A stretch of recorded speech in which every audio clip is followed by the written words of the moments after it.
Honorable House Chairperson, the Chairperson of the Joint Standing Committee on Intelligence in absentia, members of the Joint Standing Committee on Intelligence who are present today, the Acting Director General of State Security Agency, Ambassador Tony Gap Musimang, the Acting Coordinator of National Intelligence Committee, Dr. Ntandazo Sifolo, the top management of the SSA, management of the OIC, representatives of the OIG, honorable members.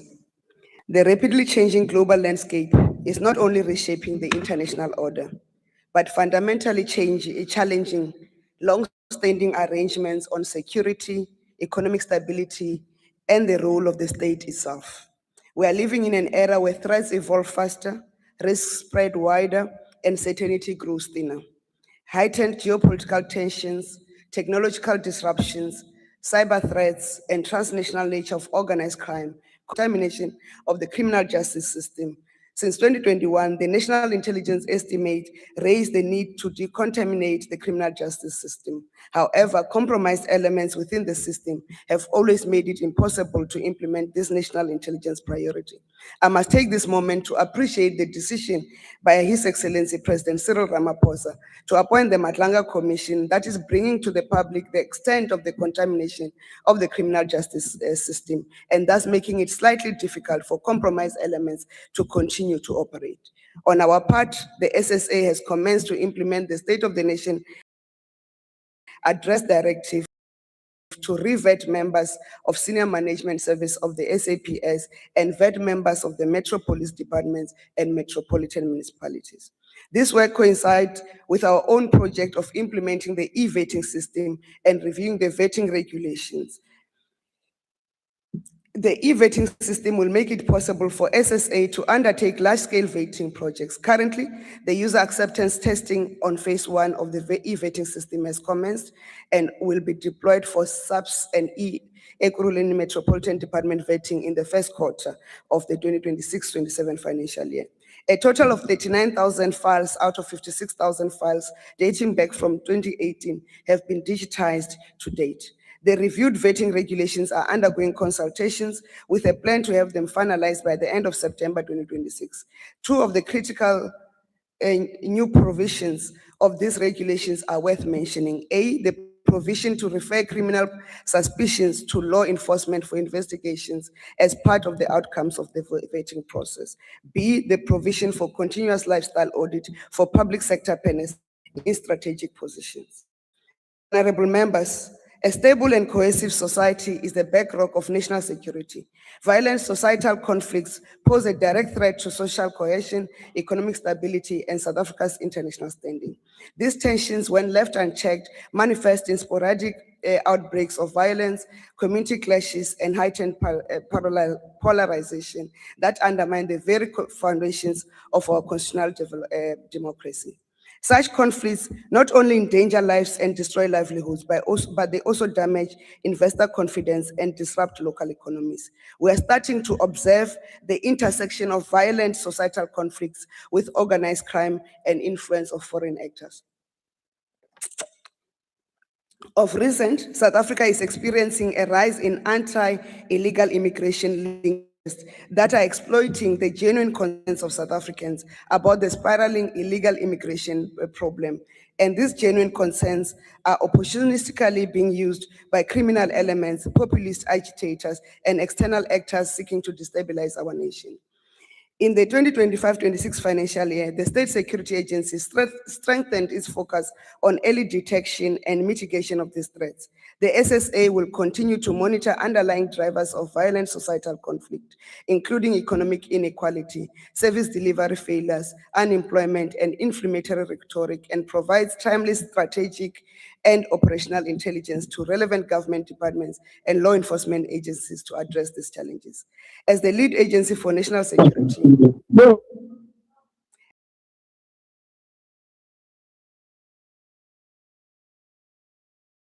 Can we just mute that member, please? Please proceed, Honorable Minister. as the lead agency for national security, the SSA remains committed to safeguarding social cohesion without compromising the rights and freedoms enshrined in our Constitution. Our assessment is that South Africans are not xenophobic. Hence, we uphold the constitutional principle that national security must reflect the resolve of South Africans as individuals and as a nation, to live as equals, to live in peace and harmony, to be free from fear and want, and to seek a better life. Honorable members, the intelligence services recognize that illegal immigration, when exploited by organized criminals,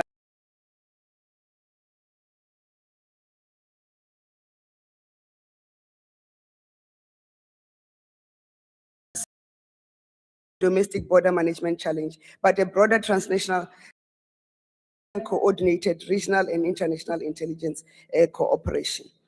When the international trans-organized crime protocol is implemented, South Africa plays a role in upholding that protocol, with South African intelligence services increasingly engaging foreign intelligence agencies and security counterparts on the need for a coordinated continental and regional security response directed not against lawful migration itself, but against organized criminal facilitation networks that exploit vulnerable populations, porous borders, corruption, vulnerabilities, and weak governance environments for financial and operational gain. South Africa continues to advocate for enhanced intelligence sharing mechanisms among regional and continental partners regarding organized migrant smuggling syndicates, trafficking networks, fraudulent documentation system, illicit financial flows, and transnational criminal facilitators operating across multiple jurisdictions. The Republic further supports the strengthening of cooperative early warning systems capable of identifying emerging migration security, criminal transit corridors, and evolving patterns of cross-border organized criminal activity. South Africa also continues to encourage greater cooperation within the African Union and Southern African Development Community framework regarding hub intelligence fusion mechanisms and coordinated organized crime obligations contemplated under the Palermo Convention. Modern terrorism is also increasingly operating through decentralized networks, integrity of financial systems, strengthening institutional coordination, and financial infrastructure that enables extremist activity. In the last year, South Africa has shown great progress in strengthening its resilience against and response to countering violent extremism and terrorism. The State Security Agency and other law enforcement agencies have placed specific focus on disrupting and countering terrorist financing and improving institutional coordination. This included better interagency and interdepartment collaboration, an increased use of financial intelligence in investigation, and an increase in the detection of terrorism and terrorist financing related activities in line with the country's risk profile. Noteworthy advancements have been made in this regard, such as finalizing the comprehensive terrorism financing national risk assessment, compiling the national countering the financing of terrorism strategy, developing and implementing a targeted financial sanctions operational framework regime, improving access to beneficial ownership information, and strengthening the capability and capacity of law enforcement and other role players in order to effectively detect, investigate, and prosecute terror financing offenses.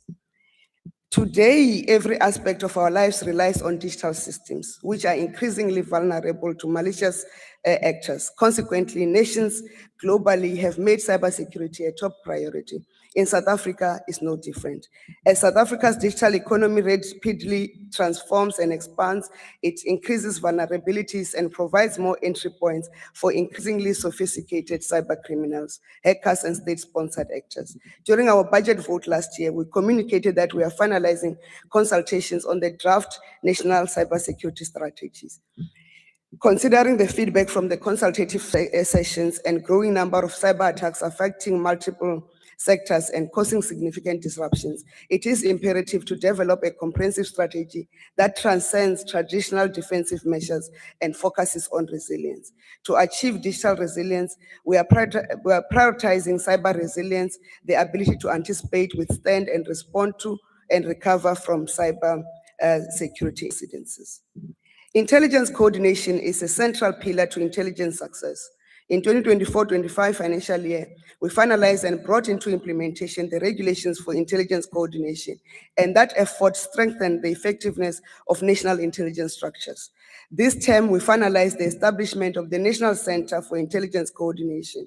Since the dawn of democracy, there's been just an office for the National Coordinator for Intelligence and the National Intelligence Coordinating Committee principals, without the structure to support their work. In this regard, we have sought to implement the recommendations of the 2006 task team on the review of intelligence-related legislation, regulation, and policies. The task team had recommended that there be a distinction between the Office of the Coordinator and the NICOC principals and the staff supporting the work of the intelligence coordination. As such, we have established and launched the National Center for Intelligence Coordination. This body represents the final piece of the puzzle in our quest for a unified national security picture and strategic reforms. The NCIC serves the daily integration hub where NICOC, the committee, which is the heads of SAPS, CI, Defense Intelligence, SAIA, and SAIS regularly meets to synthesize raw data into actionable wisdom for the executive. It is through the full functioning of the NCIC that we are finally breaking down the silos that once allowed organized crime and sabotage to flourish in the gaps between departments. This center ensures that our response to national threats is no longer reactive, but is instead guided by a single coherent narrative for risk facing our nation. As we meet today, the National Security Council will soon consider the 2026 National Intelligence Estimate and the National Intelligence Priorities, and so that they can be implemented. The work of the NCSC and NICOC is pivotal in housing the attention of our national intelligence structures to key intelligence priorities that sought to be addressed in a financial year.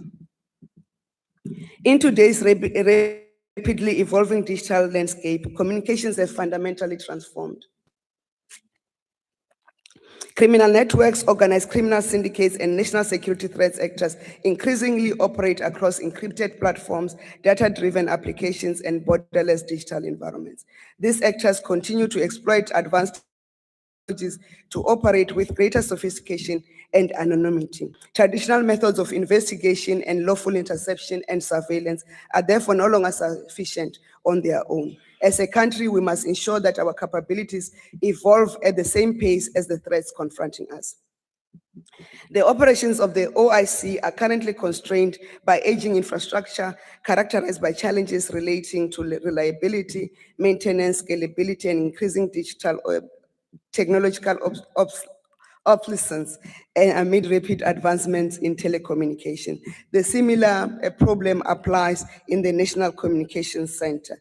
It is therefore imperative that the OIC and the National Communications Center prioritizes the modernization and strengthening of their interception capabilities and surveillance capabilities to ensure that law enforcement agencies are equipped with lawful, reliable, and effective tools to fulfill their constitutional mandate. This modernization will enhance stability, minimize downtime, and establish a sustainable technological environment capable of meeting future operational needs. Cloud computing is no longer optional, it is essential. The volume, velocity, and variety of data associated with modern communications requires scalable, flexible, and resilient infrastructure. And therefore, the SSA will be investing in robust cybersecurity and data protection measures to make sure that sensitive information remains secure through data secured platforms and also networks that are reliable and a vibrant and reliable data center. The financial resources have been appropriately ring-fenced to enable the OIC to respond rapidly to technological changes introduced by electronic communication service providers. Given the dynamic nature of the telecommunications system, OIC system must remain agile, adaptive, and continuously modern. It is precisely in this context of our modernization that during the 2025-26 budget vote, we reflected extensively on the transformation currently underway within the State Security Agency and reaffirmed the commitment of the agency's leadership to implement the recommendations of the high-level review panel as part of the broader program of renewal and repositioning. A key priority over the medium term is the implementation of human resource strategies and policies that improve the organizational framework and strengthen alignment between skills and functional requirements across the organization. This will ensure that the skills are aligned to roles in a manner that supports effective delivery of the agency's mandate. This process is being guided by the development of the business model, capability model, an operational model and capacity model, which will provide clarity of what the organization must deliver, the capabilities required, and how this should be structured and deployed. These models will also inform how technology can be leveraged to enhance specific components of the operational model, enabling improved efficiency, integration, and responsiveness. In the 2026-27 financial year, we will prioritize the disestablishment of the State Security Agency and the establishment of the South African Intelligence Agency, the Domestic Service, and the South African Intelligence Service, the Foreign Service. Work is already underway to prepare for the proclamation, including the articulation of the functions and structures for the reconfigured intelligence services, as well as the finalization of regulations, which are key requirements for the implementation of the General Laws Amendment Act. To support the effective functioning of the civilian services within the allocated resource framework, I've approved the shared service structure, which will provide integrated corporate support services across the intelligence environment. This model will support key legislated entities, including the Office of the Interception Centers, the Office of the Inspector General of Intelligence, and the newly established National Coordination Center, National Center for Intelligence Coordination. These institutional reforms are not taking place in isolation. They are being driven by the nature of the threats confronting the Republic today.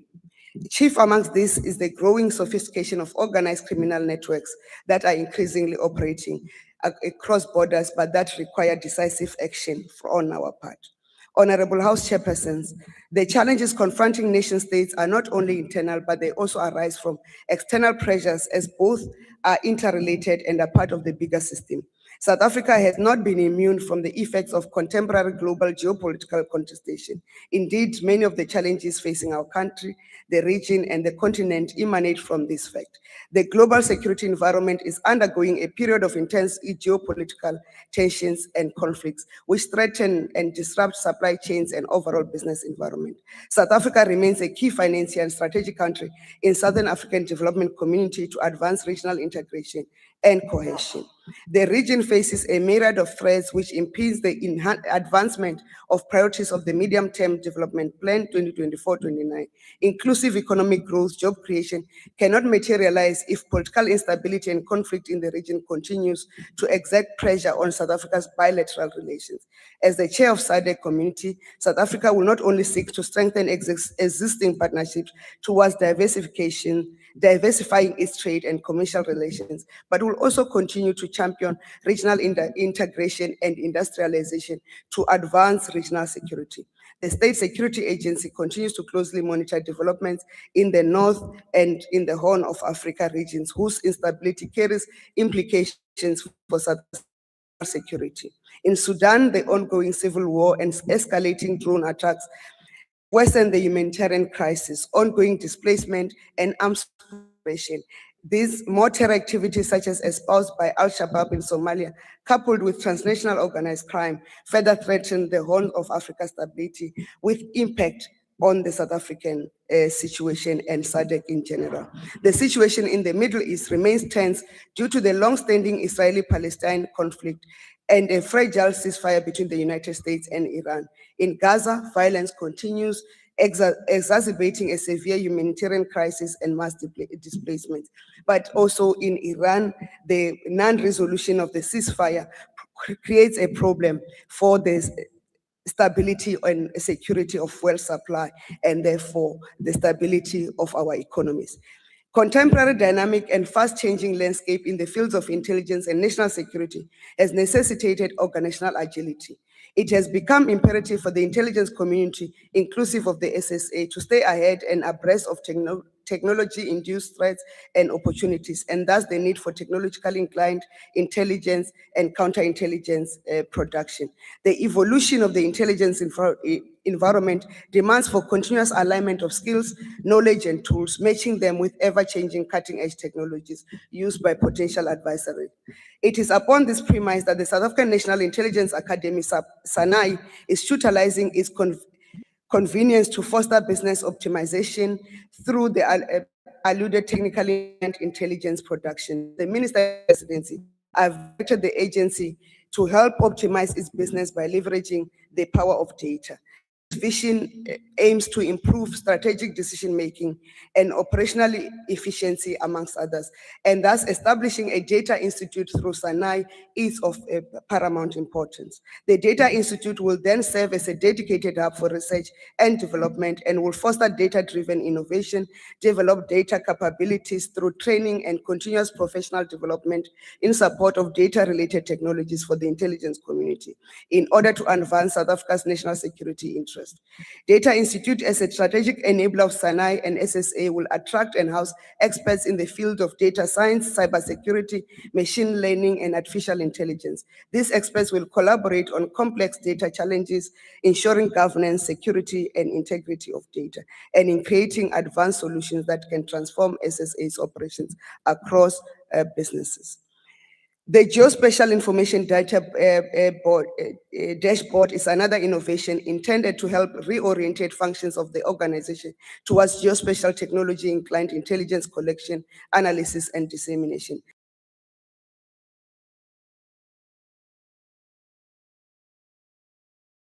Through the action of and provision of to other data platforms, and this MOU is being enhanced to add other functionality. The Academy has embarked on a project to register as a higher education institution with the Department of Higher Education and Training, which will also include accreditation with the Council for Higher Education. The Higher Education Institution Project Task Team was established, consisting of various expertise within the academy and across other structures of the agency. In support of this strategic repositioning, the agency is also strengthening the academy's role as a center for research, innovation, and future-oriented capability development. I thank you.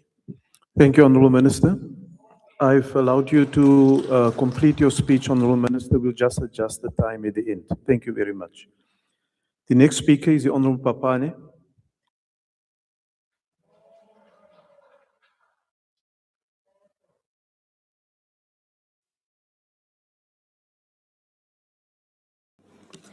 Thank you very much, Honorable House Chairperson, Honorable Minister, the Intelligence family, colleagues, I greet you all in the name of our Lord Jesus Christ.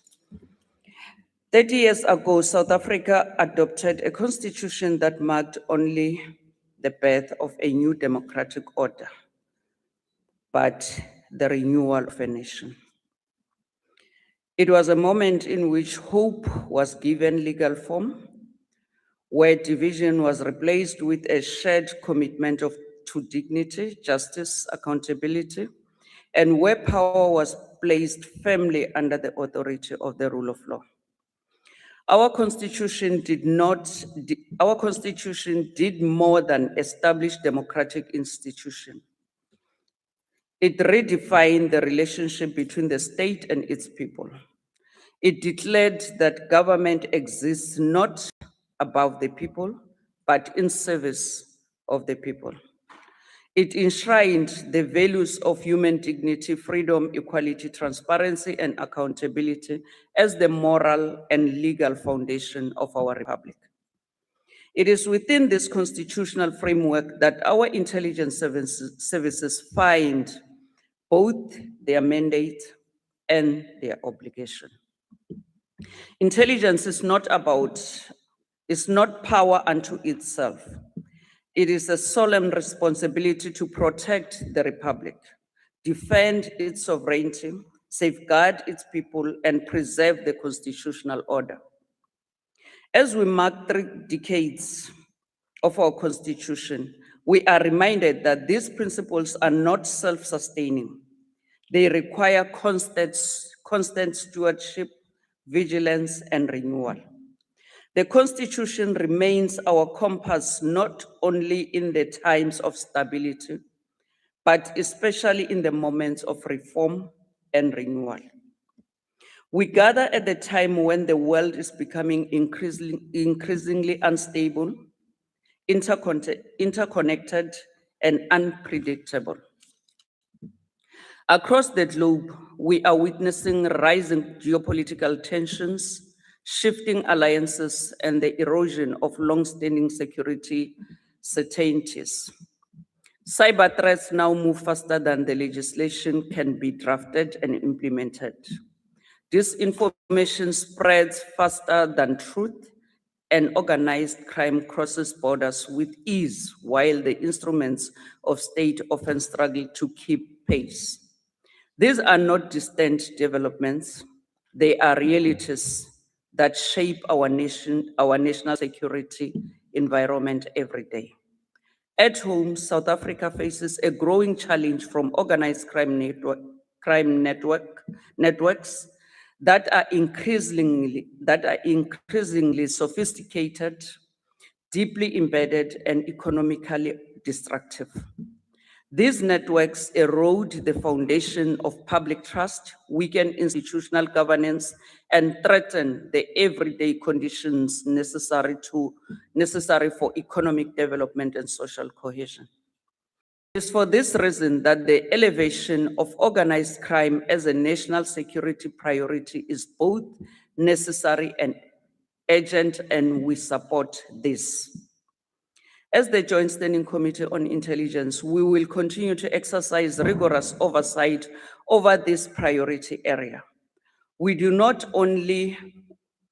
so not only in fulfillment of our mandate, but in recognition of the real and lived impact of these threats on communities across our country. We note the progress made in the development of the anti-organized crime strategy, which represents an important step towards more coordinated, intelligence-led response to one of the most pressing security challenges of our time. Honorable House Chairperson, the transformation and separation of the State Security Agency remains a work of national importance and focused oversight for the committee. The reforms underway, guided by the General Intelligence Law Amendment Act, are not merely administrative exercises. They represent an effort to restore institutional integrity, rebuild public trust, and ensure that intelligence services are aligned with the constitutional values that underpin their work. The committee acknowledges progress in the development of the critical regulatory frameworks to operationalize GILA, including the shared services regulations and strengthened technologically driven vetting system designed to protect the integrity of the intelligence services and guard against corruption and potential compromise. We also welcome the continued work on the white paper on intelligence. It offers an opportunity to reimagine intelligence policy for a democratic era shaped by technological change, global complexity, and evolving threats. The committee notes that the ongoing separation on the SSA The committee notes that the ongoing separation of the SSA into the South African Intelligence Services and the South African Intelligence Agency. This process is not about institutional separation alone. It is about clarity of mandate, operational effectiveness, and the strengthening of South Africa's intelligence services to anticipate and respond to threats in a coherent manner. We must acknowledge that transformation of this scale is neither simple nor swift, but it is necessary and driven by demands of the changing security environment and the constitutional duty to ensure that intelligence services are effective, lawful, and accountable. This transformation is taking place under severe financial constraints.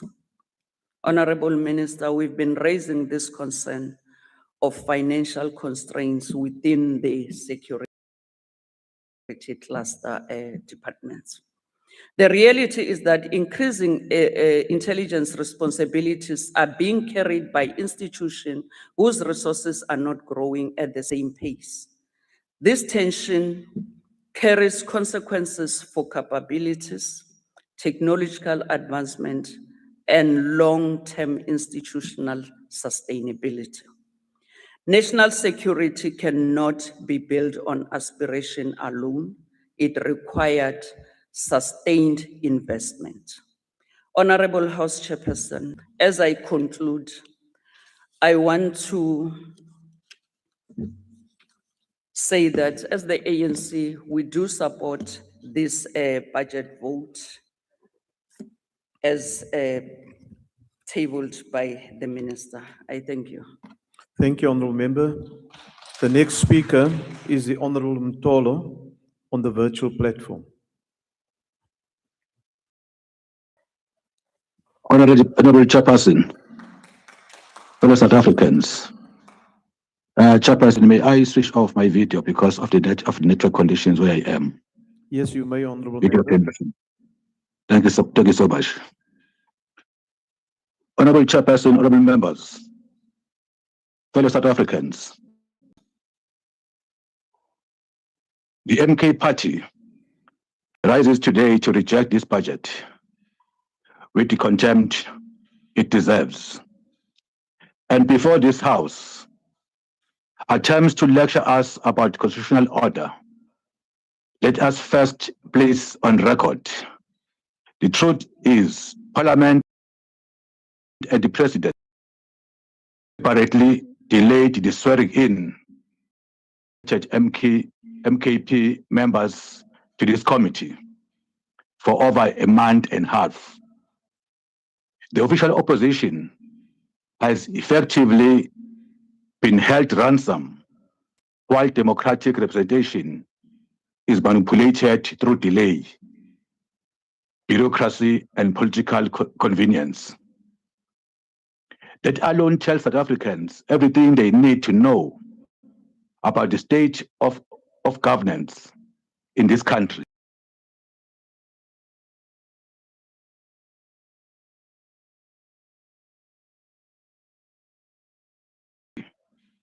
This governance fears accountability. It fears oversight.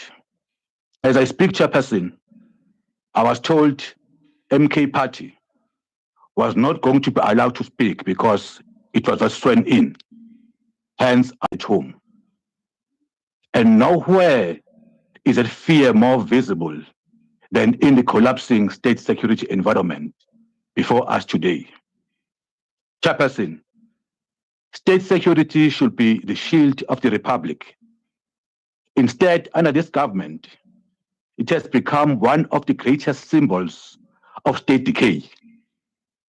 South Africans are being asked to approve billions for intelligence structures that cannot secure borders, cannot dismantle criminal syndicates, cannot stop corruption, cannot anticipate instability, cannot protect infrastructure, and seemingly cannot even detect major breaches of national security happening under their noses. What exactly, Chairperson, are we funding here today? Because we are clearly not funding intelligence excellence. We are finding failure dressed in secrecy. We are finding incompetence protected by classification stamps. We are finding a government that wants taxpayers to believe that national security means Parliament must stop asking questions while the country burns. Chairperson, serious intelligence state does not pick up after the facts. A serious intelligence state prevents crises before they happen. But these government intelligence structures operate like spectators to national collapse. Drug cartels have established kingdoms in South Africa, not even networks, but kingdoms.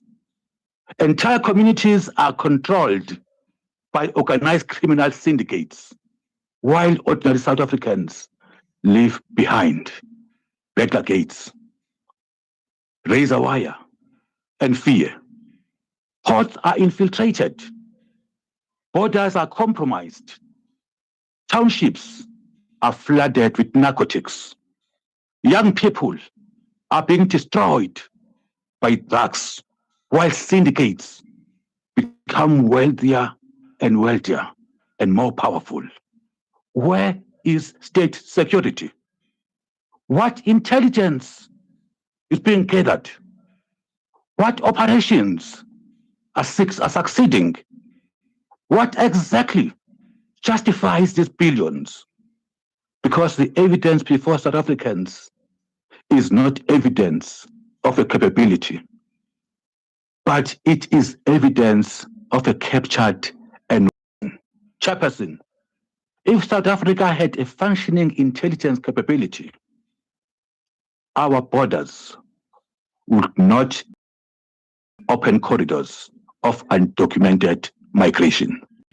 Trafficking syndicates, illegal firearms, contraband, and transnational criminal operations. A sovereign state knows who enters its territory. A sovereign state controls its borders. A sovereign state protects its economic and national interest. This government does none of that. Instead, communities across South Africa are carrying the burden of failed border management, while government officials sit comfortable in conferences speaking the language of regional cooperation with the Republic itself. With the Republic itself is bleeding authority. With the Republic itself, Chairperson, bleeding authority. And then comes the greatest embarrassment of them all, Pala.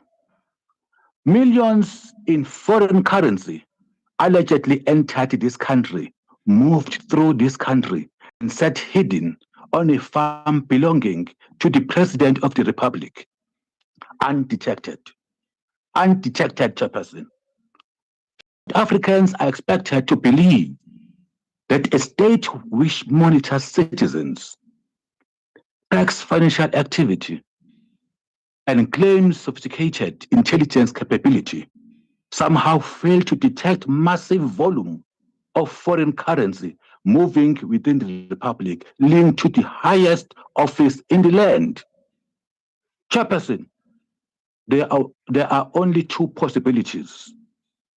Either the intelligence services are completely incompetent, or they knew or chose silence. Both possibilities are devastating, because if millions of foreign currency can allegedly enter and move South Africa undetected at presidential level, then what confidence should South Africans, ordinary South Africans, have in the integrity of our national security systems? What else enters undetected? What criminal money flows through this country unnoticed? What foreign interest operate freely while state sleeps? What national security threats? Chairperson, this is very, very embarrassing. Today, the State Security Agency has become associated less with protecting the Republic, Honorable and member, more your time is now with expired. sectional battles.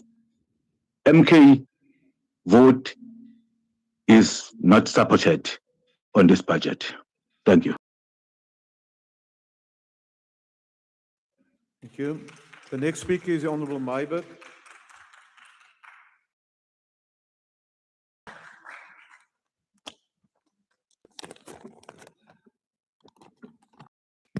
Honourable House Chair, honourable members, guests, on the occasion of this budget debate, as much as we appreciate and acknowledge their work, it will serve us well to reflect frankly on the management and the efficacy of our intelligence services. Firstly, we need to acknowledge that our intelligence services have paid far too high a price for improper political interference, resulting in numerous investigations pointing to gross abuse of power and resources. This is a matter for the record. This has not only lowered the standing of our intelligence community in the eyes of the general public, but has also severely damaged the ability of our services to contribute effectively towards the goal of a safe, free, and prosperous South Africa for all. Years have now passed since the first adverse findings were made against some in our intelligence structures. Yet no evidence has thus far been produced of any meaningful consequence management for serious wrongdoing. As I did a year ago, I again today pose the following question to this House. Has anyone to date been reported to any law enforcement agency or charged in relation to the disappearance of SSA firearms or the hundreds of millions of rands found by the Zondo Commission to have been wrongfully withdrawn and handled by Mrs. Tulani Dlomo, Mr. David Mshlobo, now Deputy Minister, and of course Arthur Fraser?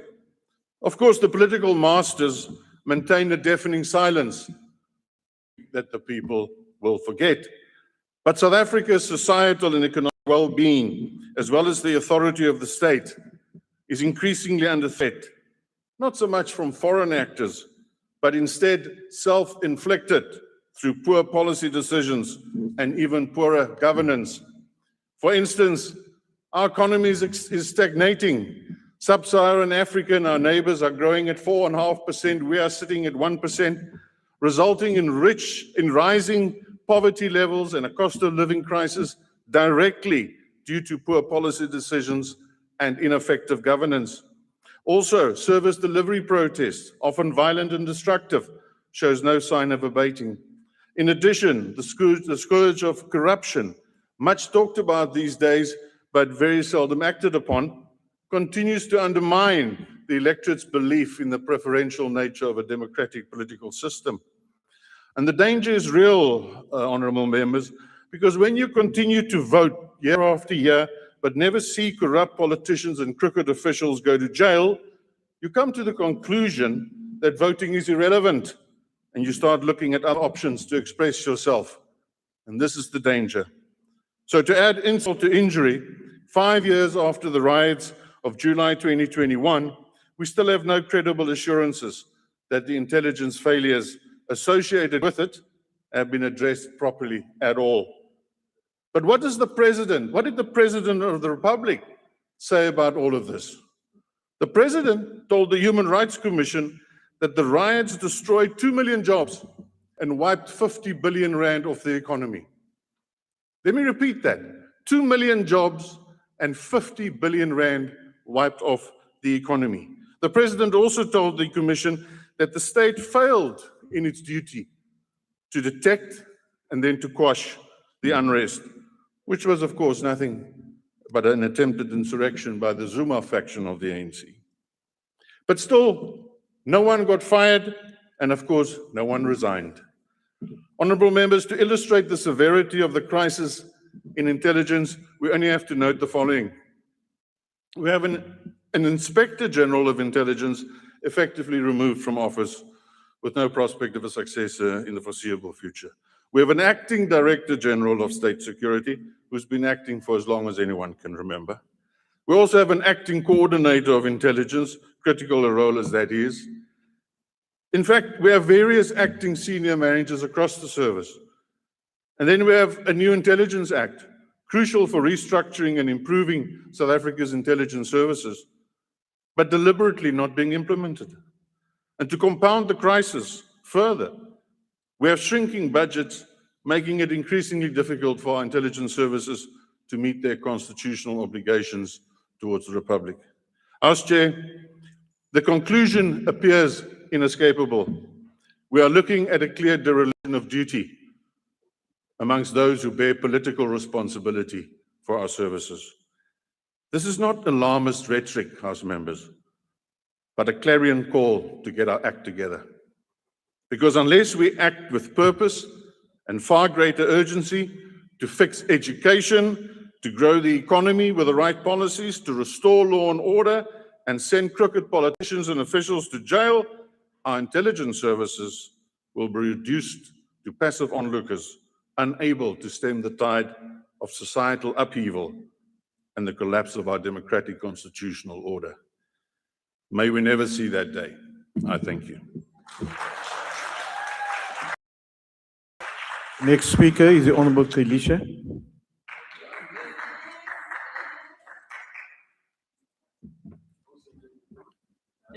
Thank you, Honorable House Chair.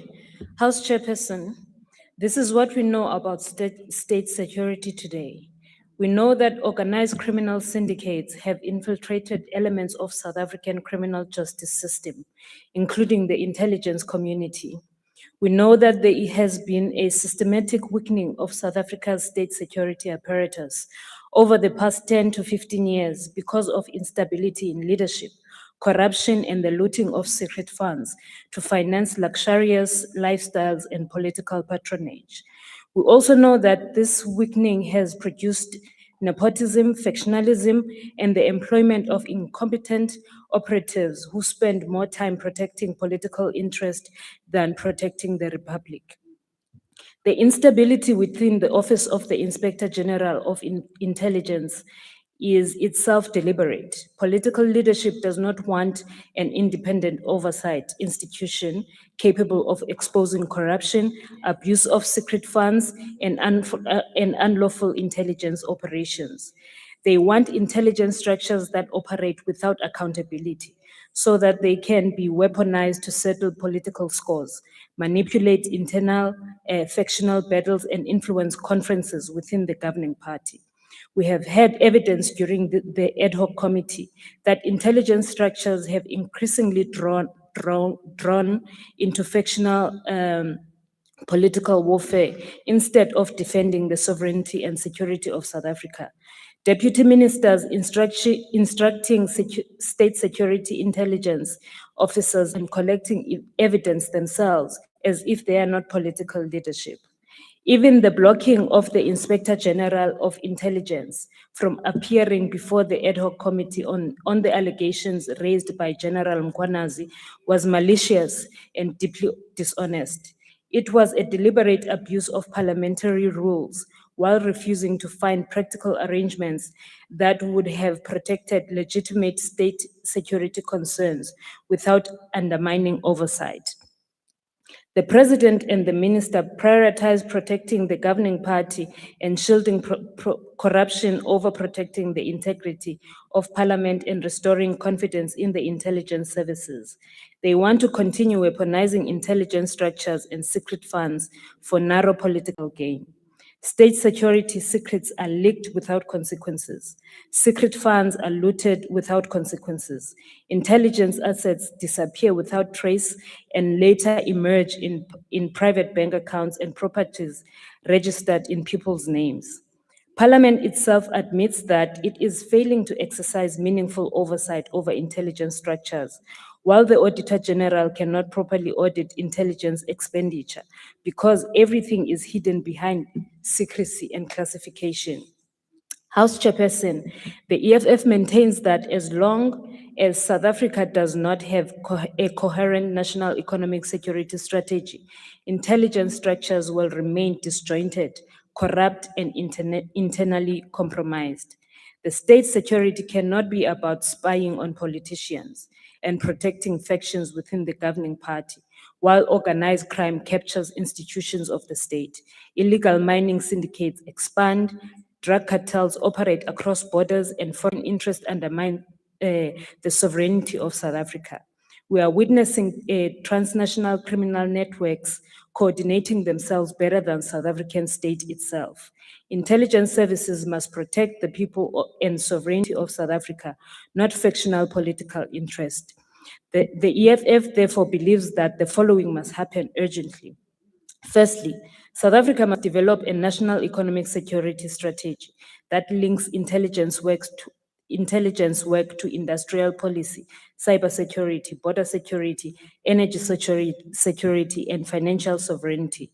Secondly, there must be a complete lifestyle audit, vetting review of all senior intelligence officials, including a full investigation into the abuse of secret services accounts and intelligence slash funds. Thirdly, Parliament must establish a far stronger and genuinely independent oversight mechanism over intelligence structures with protected investigative capacity and the ability to hold the executive accountable without political interference. Fourthly, South Africa must professionalize the intelligence community through the proper training, merit-based recruitment, and removal of factional patronage networks. Lastly, there must be consequences. Those who looted intelligence resources, compromised national security, and turned intelligence structures into factional battles must be criminally prosecuted and permanently removed from public office. The security of the republic cannot be sacrificed for corruption, incompetence, and factional politics. We reject this budget. But Chairperson, before I step down, we encourage all young people to go out and register to vote for the EFF so that we can attain economic freedom in our lifetime. The next speaker is the Honorable Kulu.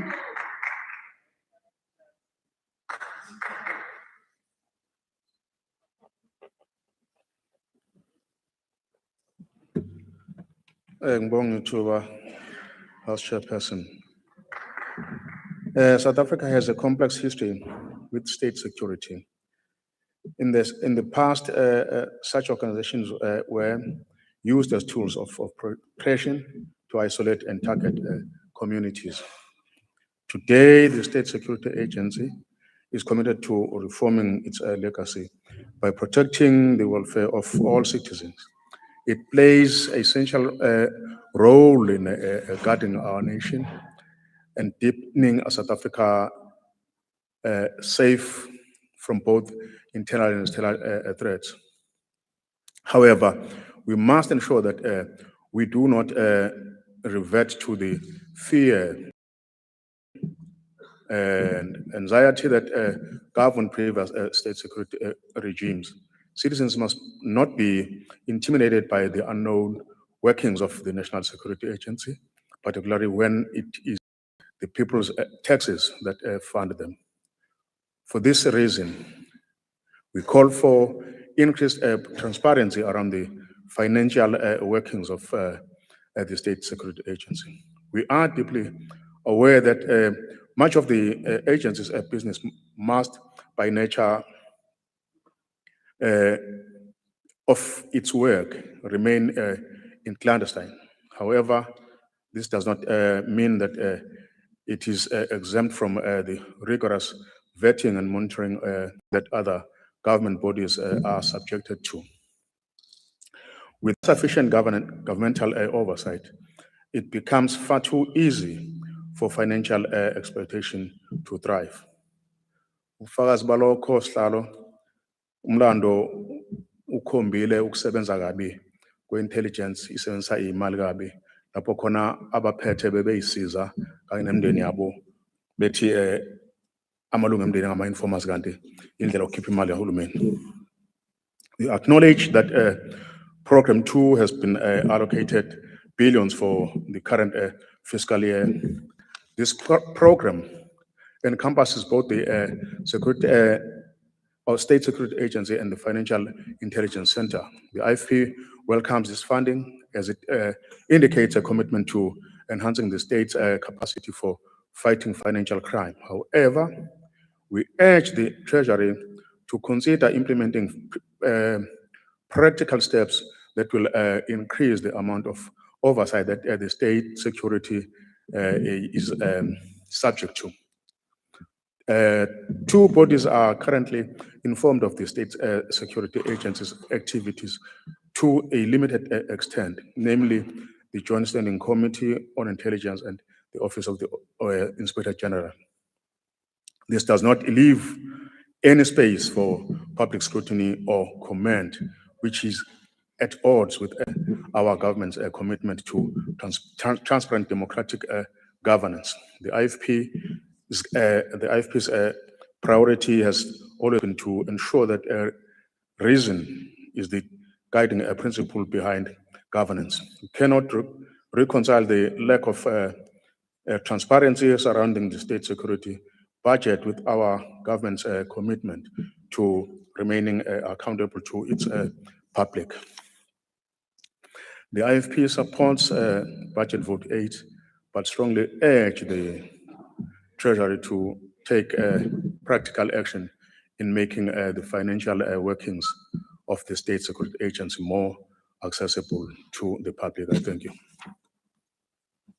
Thank you, Honourable Member. The next speaker is the Honourable Basson.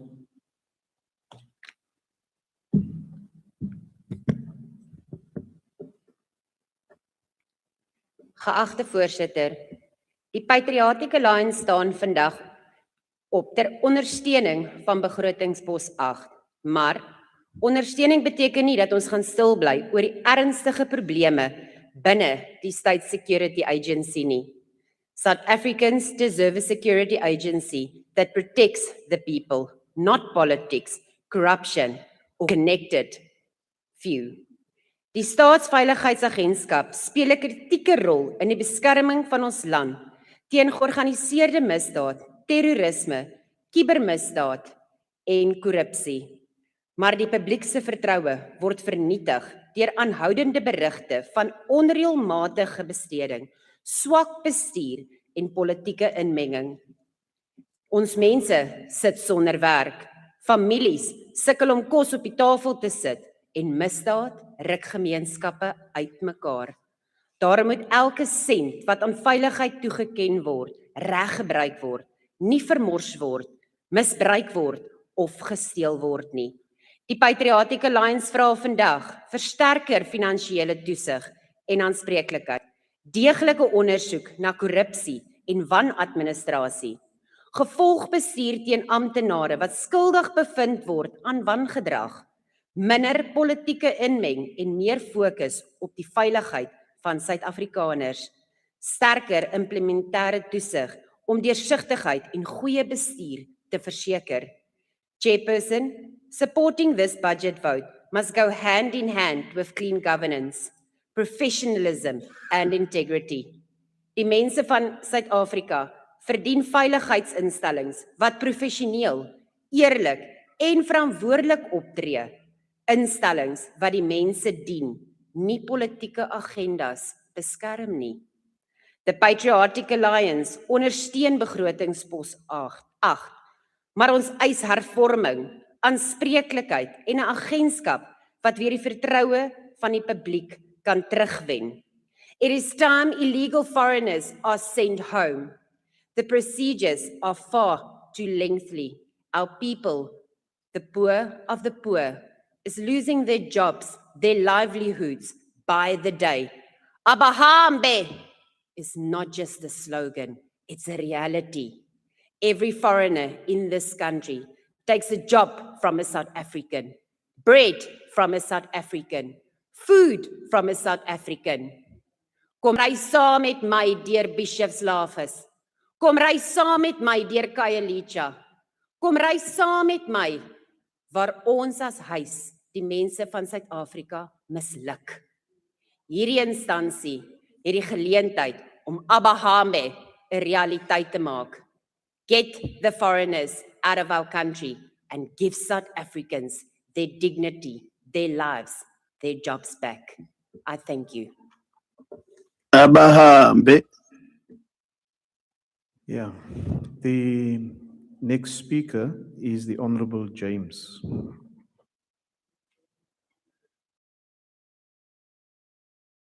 Honorable Chairperson, the State Security Agency is meant to be a shield that protects our democracy, our constitution, and the people of South Africa from threats both inside and outside our borders. Instead, South Africans have watched an intelligence structure plagued by scandals and a complete collapse in public trust.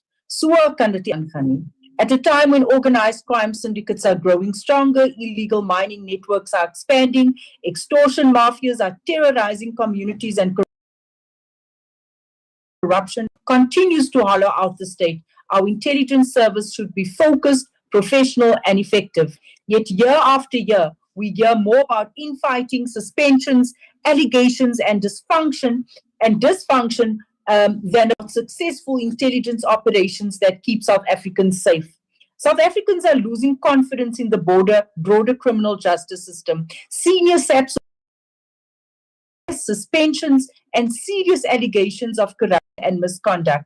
Instead of stability and professionalism at the highest levels of law enforcement, there is constant turmoil. This creates the perception that crime syndicates are becoming more organized than the very institutions meant to fight them. How can ordinary South Africans feel safe when senior officials entrusted with enforcing the law are themselves under investigation? How can communities trust the state when political battles and internal power struggles appear to take priority over public safety?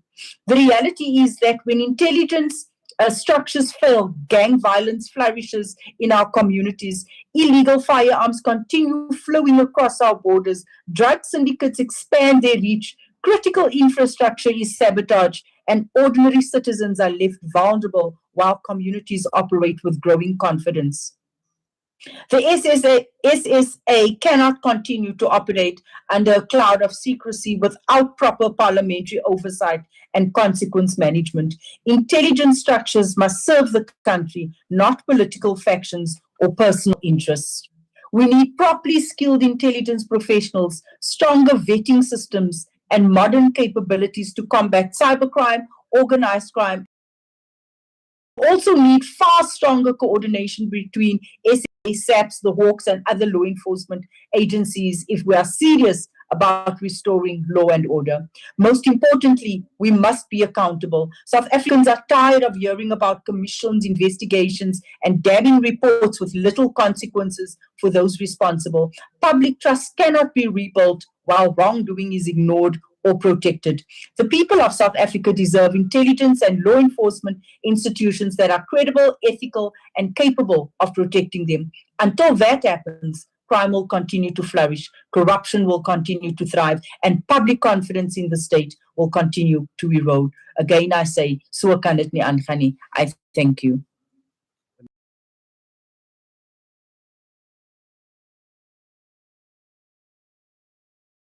Next speaker is the Honorable Nyai.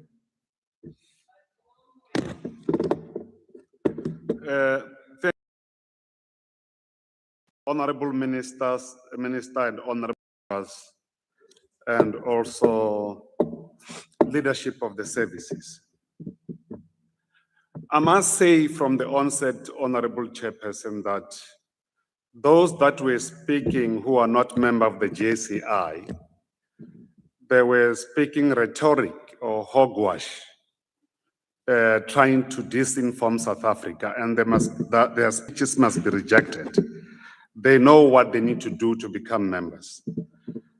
House Chairperson, allow me from the onset to salute men and women of our intelligence services, not with empty rhetoric, but with pride, deep respect, and recognition, sacrifice, and unparalleled patriotism.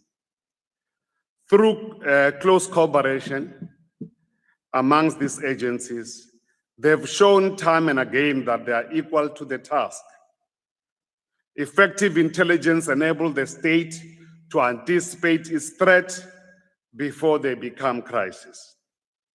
These are men and women who serve in our intelligence service to carry out significant responsibilities under the demanding conditions, often without public recognition.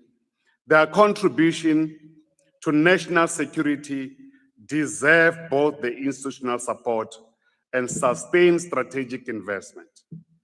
We have no doubt that they will continue to fulfill their mandate effectively and professionally in full accordance with the Constitution and in service of the expectation of the JCI and the people of South Africa.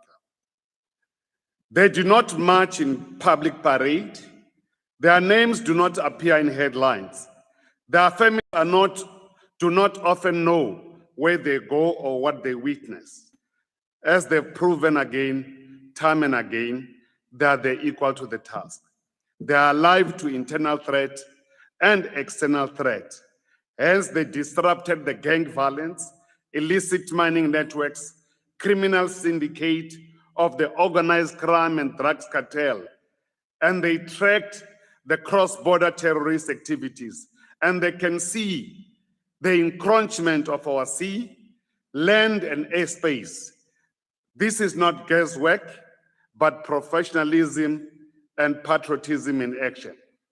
We strongly believe that, in fact, to underscore, we note that they serve the Constitution, they don't serve anyone else, the democratic state and the people of South Africa. To underscore, the intelligence capability cannot be rebuilt overnight. They require sustained intervention. House Chairperson, we welcome the Cabinet approval of the defense strategy, the journey to greatness, precisely because it will be the enabler to mobilize resources to fund the defense intelligence and to ensure that it strengthens their operational capabilities required and also the product they need for their professional work. House Chairperson, the GILA Act was a watershed act precisely because it built the legal and operational foundation for all domains that are now critical to, and central to modern warfare. That is cybersecurity, protection of the information infrastructure, the dedicated cyber command, artificial intelligence domain. For defense intelligence, these are not optional addition. They are a nerve center or the very same brain that our intelligence service operational capacity and efficiencies requires. Therefore, GILA is the basis for our digital arteries. No structure of offensive or defensive warfare can be able to advance without cyber warfare, nor AI asymmetric predictive threat analysis. I must say, Honorable House Chairperson, that we are acknowledging the recovery, that it will not be immediate. Financial pressures has been the genesis for defense intelligence. So therefore, they are operating under those weaknesses. And as I said earlier, we're looking forward for them to rebuild their capabilities to make sure that the strategic in-depth of technological modernization, digitization, infrastructure renewal, and retention of the scarce and specialized skills. I must say, Honorable Chairperson, the committee remains equally committed to ensure that there's accountability, efficiency, sound governance, and measurable outcome within the defense intelligence. Every allocation must contribute towards the meaningful rebuilding of operational capabilities, improving readiness, strengthen analytical capacity, and remains focused in conducting focused oversight. The committee, therefore, expects a continued progress in addressing the critical capabilities to make sure that they have resources to strengthen the product that they need to operate in the current ever-evolving environment. Modern intelligence work requires specialized expertise across the range of disciplines, including cyber capabilities, data analysis, strategic forecasting, language capabilities, technological system, and regional security analysis. Without adequate investment Honourable in people, Member, your the time has institution expired. risk. We support this budget vote unconditionally, unequivocally. Thank you. Is there a speaker for the ICD? The UDM? Then Honourable Ghana, are you on the virtual platform?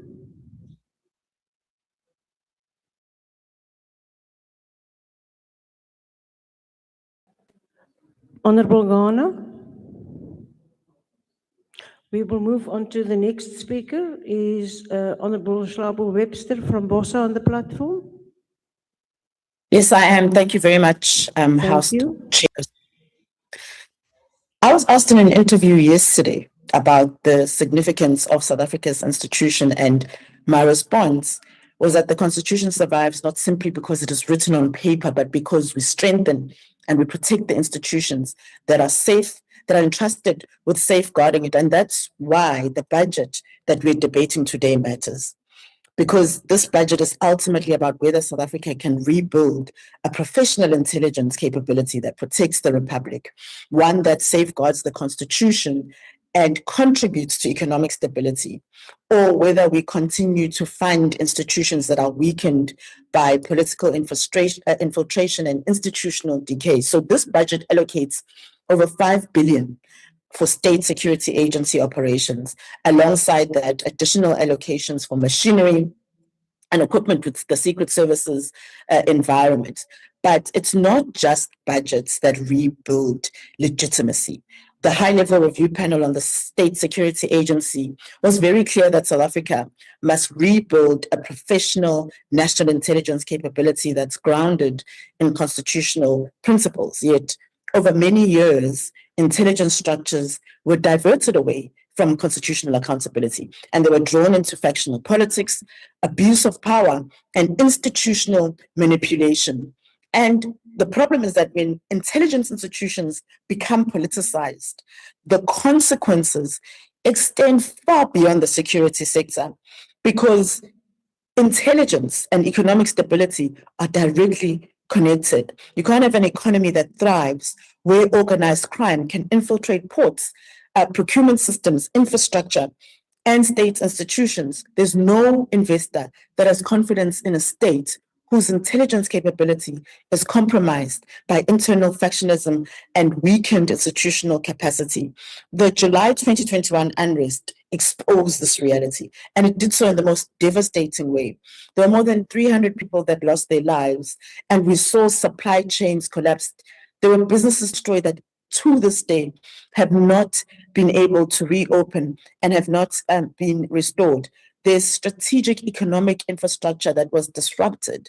And we saw similar vulnerabilities during the cyber attack on Transnet, which exposed weaknesses in protecting infrastructure that's vital to economic activity. The white paper on intelligence already envisioned intelligence services that are politically neutral, that are constitutionally grounded, and that are accountable to Parliament. And that's why the reforms matter, in as much as we can talk about budget today and allocations.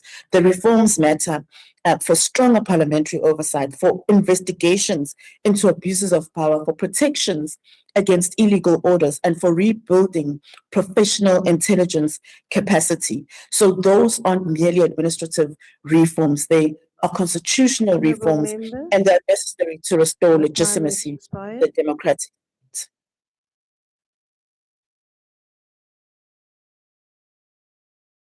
Next speaker, is there a speaker for ATM, Al-Jamaa, NCC, UTA? Good. The next speaker is Honorable Kohler Barnard.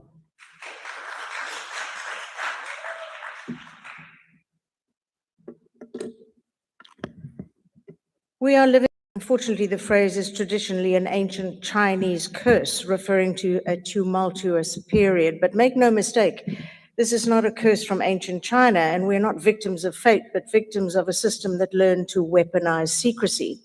Throughout the SAPS, the seemingly never-ending arrests have reached the highest ranks. On Wednesday, the suspended National Police Commissioner stood in the dock next to the underworld hero, Vusi Musi Kat Matlala, along with 12 other officers. Whoever thought we'd see such a day? That's all in relation to the dodgy Medicare 24 contract. Now, we've watched as the entire top structure of crime intelligence was arrested, and despite all attempts to downplay the seriousness of the situation with claims that it was merely a human resources matter, the charges are of fraud and corruption. There are always two sides to such claims, the arrests versus the claim that is part of an internal power struggle. We've just seen the arrest of Major General Feroz Khan, the head of SAP's counterintelligence, being arrested in Houghton. He's accused of involvement in an illicit precious metal syndicate, corruption, and defeating the ends of justice. Then there's Major General Ibrahim Kadwa, Gauteng Hawks head, arrested alongside him were senior crime intelligence officers, all linked to the illegal possession of 286,000 rands worth of gold dust. The big question that has to be asked is who did their top secret security clearance vetting? Did they actually go through the process? And it seems that many have not. Or is this an example of the vetting system being sidelined completely, simply ignored? In that vein, it's inconceivable that I feel the need to ask if all those top positions, and for example, those serving the minister, are even in possession of top secret security clearance. We need those assurances because people inside without such clearance are obviously a threat to national security.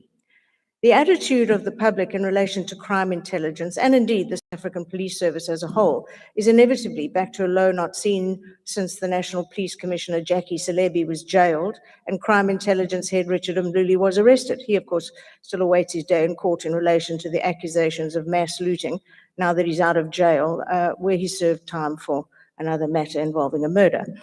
The much-attacked NPA's investigating Directorate Against Corruption is amongst many other focus areas, leading the charge in an effort to cleanse the police service as a whole. Of course, we see a predictably huge fight back there. Then add to the messy mix the bizarre suspension of the Inspector General of Intelligence, Imtiaz Faisal, appointed on the 1st of November 22, now sitting at home with his office at a standstill since October. Now, if there was ever a time when this country needed an Inspector General of Intelligence to be at work, it would be now. But his suspension was as predictable as was the suspension of his predecessor. The pattern is clear: suspend the watchdog, then complain that no one is watching. Now the focus has quite rightly been turned to members of Parliament, claiming a failure in the oversight process, just as they in the Joint Standing Committee on Intelligence of the 5th Parliament were blamed for failing to even notice, let alone uncover, the mass looting going on from both the State Security Agency and Crime Intelligence at that time. It was said in the 2019 high-level review panel report on the SSA that systemic secrecy was actively used to hide criminality, political factionalism, and massive financial management. Back then, the SSA was found to have used secrecy while outright ignoring regulations in order to hide illicit activities, which in turn were classified, and so thick was the fog of secrecy, it was almost impossible to hold officials accountable. Thankfully, the SSA today seems infinitely more focused, has one of the finest brain trusts and threat analysis teams which work together, surely amongst the best in the world. Never again will a politician, as was the case in the past, simply give an order for the SSA staff to fabricate a report on non-existent evidence or use it for political gain. It's inconceivable and immoral. One has to ask whether crime intelligence has not perhaps learned from the SSA's old guard tactics. One's compelled to ask if they're ignoring certain regulations as irrelevant in the face of their mandate. What could be hidden as potential theft, fraud, and corruption or not? I don't know. I don't think anyone will ever know.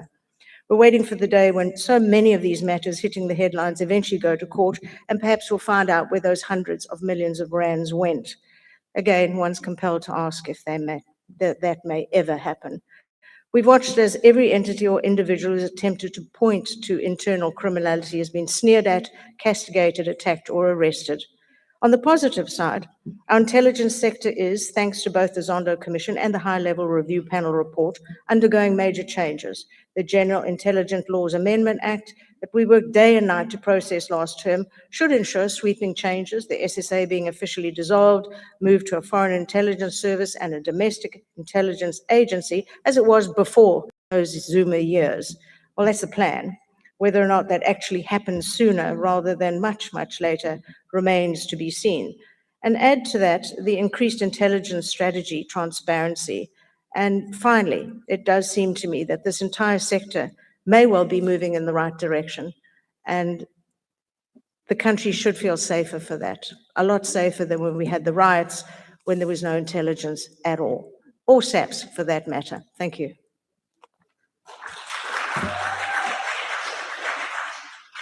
The next speaker is Honorable Lunga.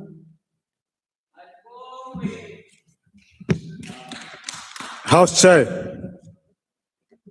esihlalo wendlu ebalulekileyo, ndivumele nditsho nqanga nentsiba zayo. Kwabangandivayo ndithi inkosi masithambe isicaka sizolile. Ngamafutshane ndiyabulisa to the minister, to you House Chair, honorable members, and to all those listening to us. I must say from the beginning, the ANC fully support this budget. And in fully supporting on it, we are calling for more resources to be put so that our people can be protected and live free in our country. In communities across South Africa, millions of our people continue to live with the daily reality of crime and insecurity. Families lock themselves behind gates and blacker bars, not because they feel safe, but because fear has become part of ordinary life. Communities live under the threat of gang violence, extortion, kidnappings, drug trafficking, illegal mining, infrastructure theft, and organized crime networks that continue to operate within growing sophistication and alarming boldness. These crimes don't occur in isolation. They are coordinated, they are organized, they are well-financed, and increasingly difficult to combat through traditional policing methods alone. And when communities ask how criminal syndicates continue to operate within such impunity, the question they're actually asking is this: where is intelligence? Because effective policing in the modern era depends not only on visible policing, but on the strength, credibility, and effective of crime intelligence. Crime intelligence remains central to the fight against organized crime, violent criminality, corruption, economic sabotage, and threats to the public safety.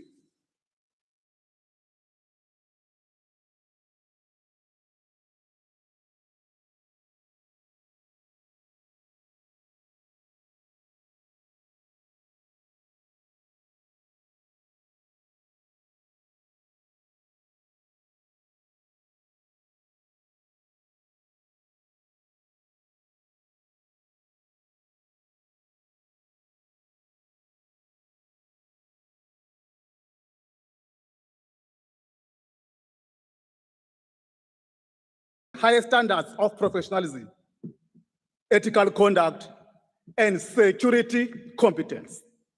As the ANC Honorable Minister, we're making a call of the immediate standardization and implementation of the rotation strategy or plan to all agencies based on poor performance, based on the lack of top security clearance, and unethical behavior. We believe that that will contribute on safeguarding our country and making sure that integrity, conduct, and the way of work becomes non-negotiable. I must say that, Honorable House Chair, crime intelligence remains central to fighting crime. The recent dismantling of major clandestine drug laboratories in Mpumalanga and Northwest demonstrates the critical value of intelligence-led policing in the fight against organized crime. These operations, which led to the seizure of drugs and manufacturing equipment worth hundreds of millions of rand, were not accidental successes, but the result of a coordinated work by crime intelligence and specialized law enforcement units, are law acting on gathered intelligence, surveillance, and operation analysis. They reflect the growing capacity of intelligence structures to detect and disrupt sophisticated criminal syndicates operating within our borders. The work of rebuilding this capability is not simply about institutional reform. It is about restoring public trust. It's about ensuring that communities feel protected. It's about strengthening the ability of a democratic state to fulfill its basic responsibility, the safety and security of its people. The committee, therefore, will continue to exercise firm oversight over reforms, over governance, institutional capacity, accountability, and effective use of public resources within the crime intelligence. There are areas that need to be clarified here, because at the beginning, you can see the confusion, but at the end, there shall be clarity. If we look on Honorable Mtolo from the MK party, he's lying here, and all you must know is that lies have got short legs. And to those who say this budget reject it, they must know that they're rejecting it, gambling with the protection of our people, Honorable especially member, the poor will you people in our please take a seat? Honorable member, what is your point of order? My point is that the member on the podium has said that our member, Honorable Mutolo, is lying. You can look under 85, you can look under 87, 93, any one of them. He's casting a upon our members specifically. So yeah, please rule on that, Honorable Speaker. Thank you very much, honorable member. Honorable Langa, will you please withdraw? In withdrawing, I can say that is economical from the truth, Honorable House Chair. Thank you so much. No, withdraw. Withdraw. Honorable member, will you please withdraw unconditionally? There are no conditions. I will withdraw because the truth is in the interest of the people. No, withdraw, sir. We withdraw. Agaga withdraw. Honorable Mwali? Come back and withdraw. I did not give you an opportunity to do a point of order. Do you? Honorable member? Yeah, can we just note that it's an unconditional withdrawal, please? There must be no conditions, no side notes and any aside sayings. You must withdraw. What you said was wrong and it's against the rules. Thank you. Honorable member, Honorable Ntlanga did withdraw what he said. The next speaker is the Honorable Minister in the Presidency.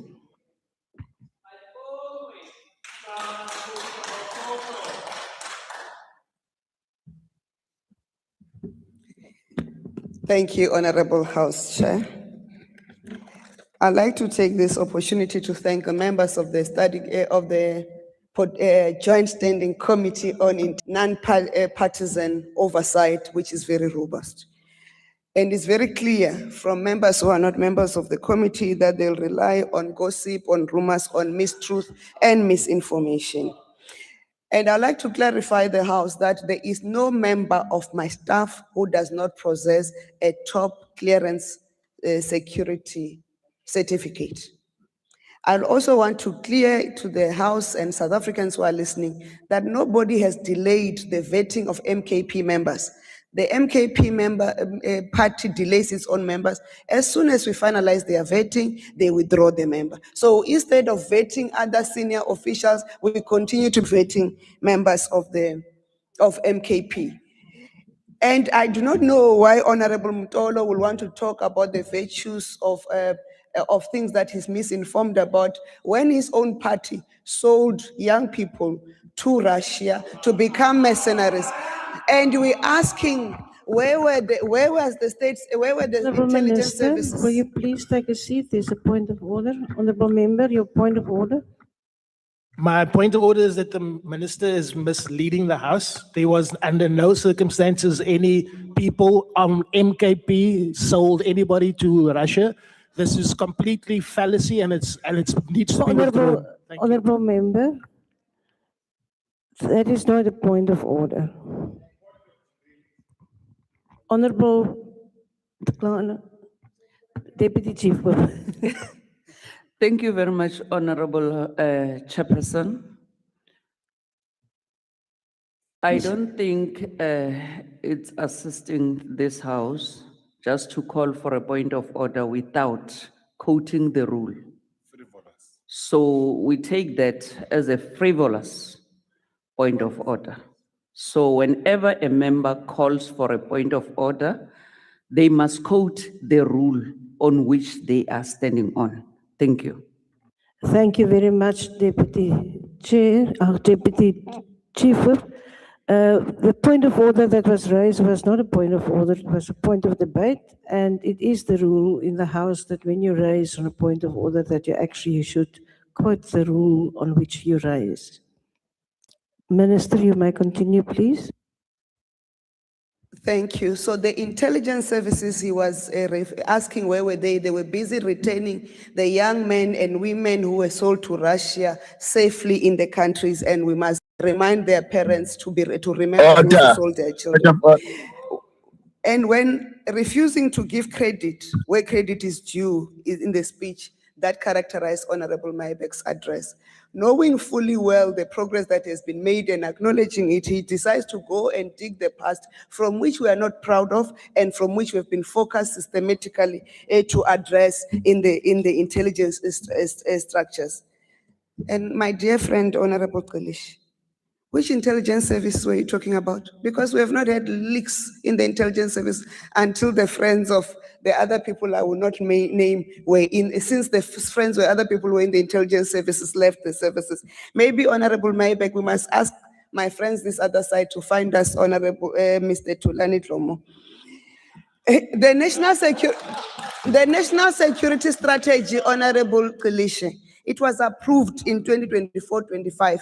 Our APP and our strat plan is informed by the national security strategy and the national intelligence priorities continuously. We've been there, so maybe we need to find a member in that one. And SSA does not have a slush fund, neither does it have a secret service.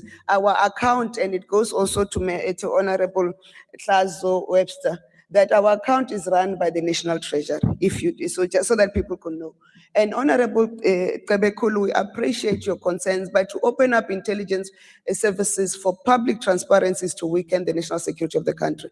However, we have instituted measures to make sure that there is transparency to the oversight committee, and now we're institutionalizing those measures through the regulations on financial management and financial accountability, which will work closely, and we have undertaken to the Joint Standing Committee of Intelligence that will submit those before end of this financial year. We are also pleased, Honorable Basson, we are also pleased to know that your concerns that you have raised are a thing of the past. They were long dated, but we can't say foreigners are not allowed in South Africa. It's only illegal, undocumented foreign national. And I've indicated in my speech the measures we're undertaking to make sure that we secure our borders, but also we deal with illegal migration, and also to make sure the deportation of the people who are in the country undocumented are left the country. And I've reiterated in all my speeches, that the budget vote speeches, we've got 55,000 refugees in the country. We've got 82,000 asylum seekers in the country. That number is not a threat. And they're allowed to stay here because they've been granted and they comply with our rules. And I've never seen a member cast aspersion to other members of parliament. Honorable Adam says the Joint Standing Committee of Intelligence, which is multi-party, non-partisan, is weak, and I do not know why she's not a member herself. And Honorable Kola, you ask a question that you haven't answered to. You know who vetted the SAPS leadership. You also know why the president requested the revetting of SAPS by SSA, because we've got confidence in that. I've spoken about a reinforcement of our regulations to make sure that we are up to scratch and also do countermeasures. to make sure that those who are criminals within the subs can be arrested by referring their criminal activities. Because we have taken over this confidence in our system, we are bringing the vetting of other agencies, including the request of Minister of Justice and Constitutional Development about the vetting of prosecutors. That work is work on hand. And maybe I must ask, why are you no longer a member of the committee? Honorable Minister, your time has expired. Thank you. Thank you.